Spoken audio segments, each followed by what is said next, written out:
ఇది కేవలం సమాచారంగా మాత్రమే భావించండి. వైద్య నిపుణులను సంప్రదించండి. నేను ఇక్కడ అడుగుతున్నది సమాజం కోణం నుంచి. మీరు అన్నట్టు సమాజం మనం మార్చలేము, సమాజాన్ని మనం మారాలి. మనం మారినప్పుడు మనకి ఏమి correct balanced assessment of the situation, భర్త విషయంలో కావచ్చు, వాళ్ళు వీళ్ళు అంటున్న సూటిపోటి విషయాలు కావచ్చు, అవి వంట పట్టించుకోకుండా, మనం కృంగిపోకుండా మనకు చెప్పుకునే విషయాలు ఏంటని, what are the positive affirmations. మనం ఒకటే మేడం, స్వప్న గారు ఉన్నారు, అన్నీ చెప్పలేరు కదా, మీలో కొన్ని క్వాలిటీస్ ఉంటాయి.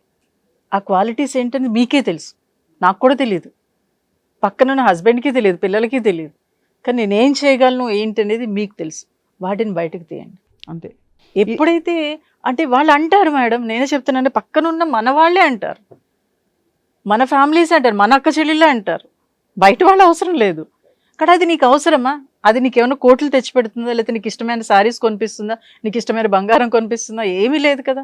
నీలో ఉన్న స్కిల్ ఏంటి, నువ్వు అసలు ఏం చేయగలవు, రైట్, నువ్వేం చేస్తే నువ్వు బయటికి వెళ్ళగలుగుతావు, అవి నీకు నువ్వుగా తెలుసుకో. ఎవడు చెప్పడం మర్చిపోయినా, ఎవరో చెప్తారు, ఏదో చేస్తారు అని ఎదురు చూస్తూ కూర్చునే బదులు తీ, పెన్ను తీ, పేపర్ తీ, అసలు నువ్వేంటి, నీలో నెగిటివ్స్ ఏంటి.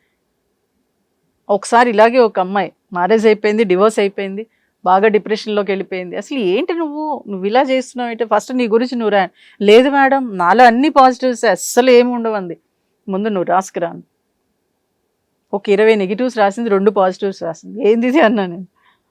లేదు మేడం నాకేమీ రావట్లేదు. మరి నువ్వే కదా అన్నావు అన్నీ నాలో పాజిటివ్స్ ఉన్నాయని. అంటే నీలో మిస్టేక్ ఉన్నట్టేగా. కాబట్టి నిన్ను నువ్వు అబ్జర్వ్ చేసుకో.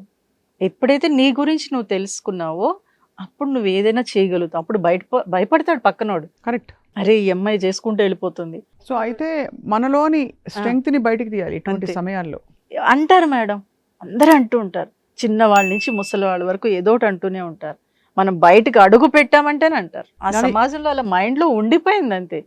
మనం ఎప్పుడైతే ధైర్యంగా ముందుకు వచ్చామో, అమ్మో మనకెందుకు వచ్చిందిలే బాబు, మన నోరి నొప్పు అని చెప్పి స్టాప్ అయిపోతారు. అప్పుడు మనం ముందుకెళ్ళడానికి అవకాశం.